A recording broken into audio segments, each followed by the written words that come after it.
Guys, good evening. Welcome back, everyone. Gusto mo diha niya kabayan.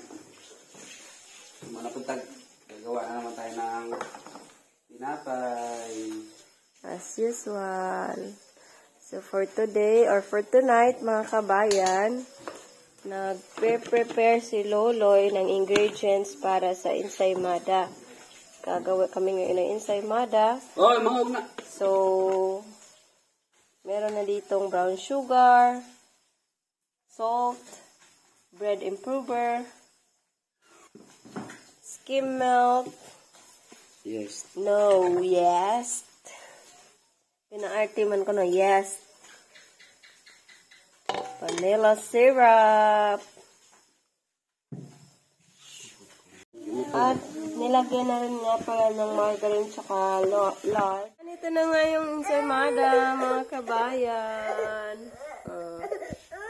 Ito naman sa kabila. Mamaya-maya ay isasalang na nga ito ni Loloy. At ito naman ang Francis.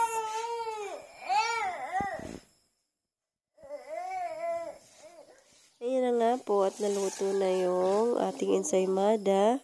Nalagyan na po na rin siya ng sugar. Much later.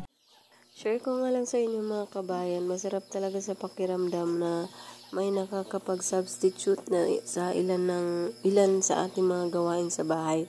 So inutusan ko nga si Lian magsaing muna dahil ako ay may itatanim sa labas. Ayan mga kabayan, ngayon naman po ay i-revive natin itong aking seedling ng tanim na avocado kasi sa pots ko lang ito pinatubo tapos wala nang laman dahil kinakha ng mga manok kinakha ng mga manok. So pasensya na po, medyo masukal pa yung aming bakuran. Ayan, ang dami pang mga damo-damo. Wala pang time talaga si Loloy mga kabayan. Sobrang busy pa yung time ni Loloy.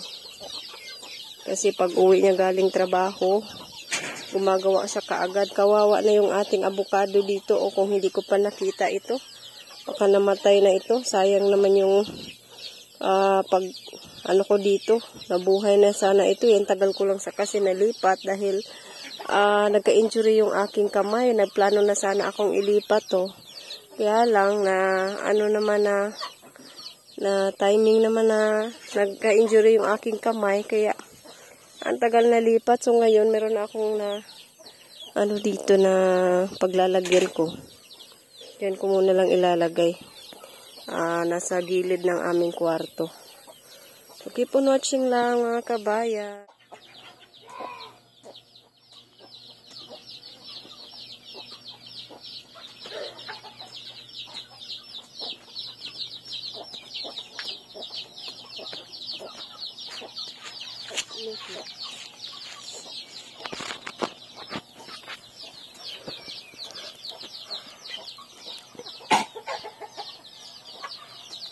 Bayabas na ma? Ay, bayabas. Abot lang kong bayabas. Nalagay kay liso ma. Ug matanom. Gulay. Paliya og kanang alugbati na lang. Nya katukod nang nay kuan sa may kanang nay. Ini kanang mugawas nag kuan ba kanang humay. Humay? Uhot. Di, kanang kauban sa uhot. Nang nay, basta pakit-undar ka na ako unya, kaya ako manggisuwat. Naman, tingali na snail ma. Pakain naman tayo ng mga manok. Feed the chicken, bebe. Derabe, dalabe. Derabe. Tansan. Yung chicken ni Liam na lalaki, yung nag-uupa sa kanilang lahat. Yung aming Brahma, hindi pa nangitlog. Aking manok. Krrr! Yung aking manok. Krrr! Sakto na naman, kinugaw na gayo. Oh, basa na tanan. Sige, yabo na na. Isa. Ay, sakto na pa sila. Sansan.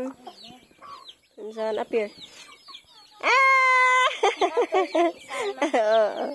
Sansan, up here. Up here ba? Up here? Up here. Ama nila, ama. Ah! Darabi!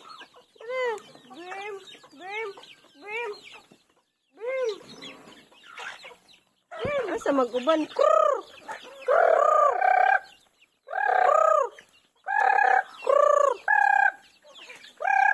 Murag tingali niya itong manok. Ay, dirty na! Ay! Krrr! Apa, oy, napay... Waan? Adto na pong kusod, tangkal. Krrr! Kung sa nila Oo, ato sa tangkal ko, kay taas tangkal. Krrr!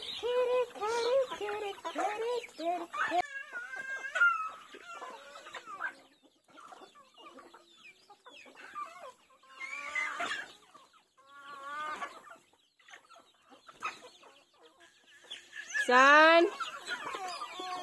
Bebe?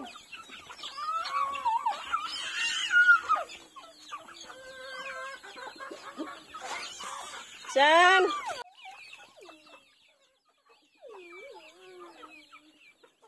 Papa mo. Ano sa saan Kay ilugan man pud siya sa manok. Mao nang mangilog pud siya pagkaon sa manok. makaon din na sa iro, ma. Ay! Ma? Makaon din na sa iro. Makaon man pud nang iro anak kay feeds man. Feeds for dog. Dakpabi. Ilog naman yun silang mga manok. Ay! God.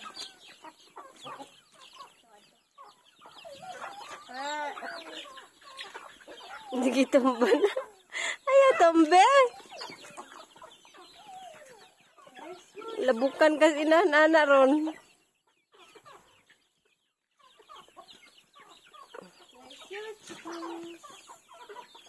Yes, sir, everyone. Yes, sir. Kana, ako walang manok.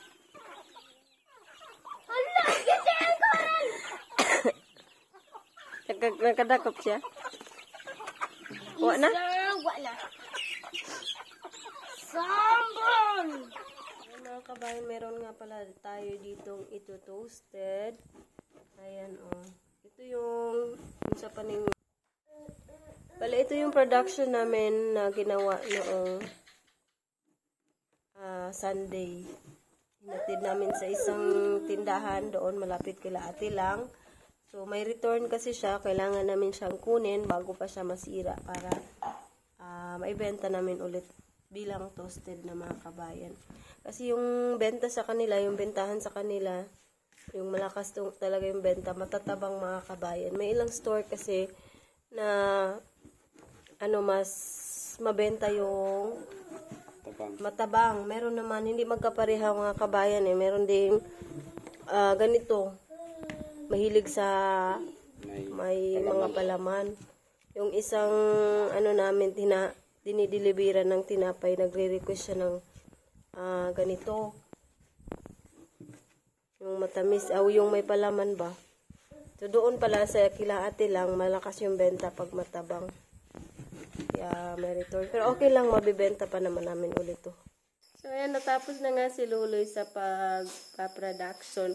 At pansin yung mga kabayan, meron pa rin kaming ginawa na minatamis kasi kanina, bago mag-start si Loloy, meron na kami na-receive na chat na magpapadeliver. Yung sister-in-law niya ng minatamis na tinapay. Yung sister-in-law ko, yung balik kapatid ni Loloy. Magpapadeliver daw siya ng tinapay. So, hindi talaga magkaparehas mga kabayan. May ilan na gusto yung matamis, meron din ilan gusto matabang. So, ngayon na namin na, ayun na! Uy!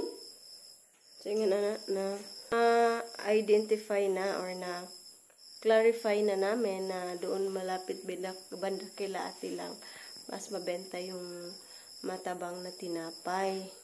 Dito din naman sa sa pinaglalakuan ko, hindi rin magkaparehas.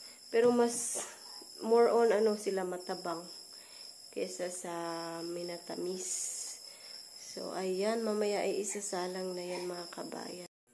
So ito nga at gumawa si Loloy ng ganun pa rin rose flavoured na ube. Yung last time is choco, ngayon naman ay ube. Meron din tayo ditong matabang na tinapay which is yung Francis. At napak na nga namin yung toasted mga kabayan. Bali, ibibenta pa rin namin to ng tig 5 peso. 5 peso yung per pack. 5 pesos per pack mga kabayan.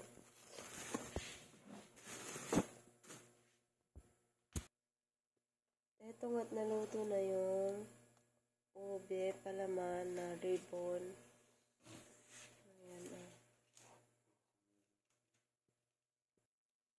Saka yung Francis. Saka ito naman yung ribbon, ube rose. And then yung squashy bread. And here na nga yung ating tinapay for today mga kabayan. At ito naman yung aking for delivery mga kabayan. 5 packs lang yung aming nabalot na minatamis. Kukulangin to for sure mga kabayan dahil 2 store yung magpapadeliver ng minatamis. So bali ilalako ko rin ito bukas mga kabayan. So ayan na nga yung ating tinapay.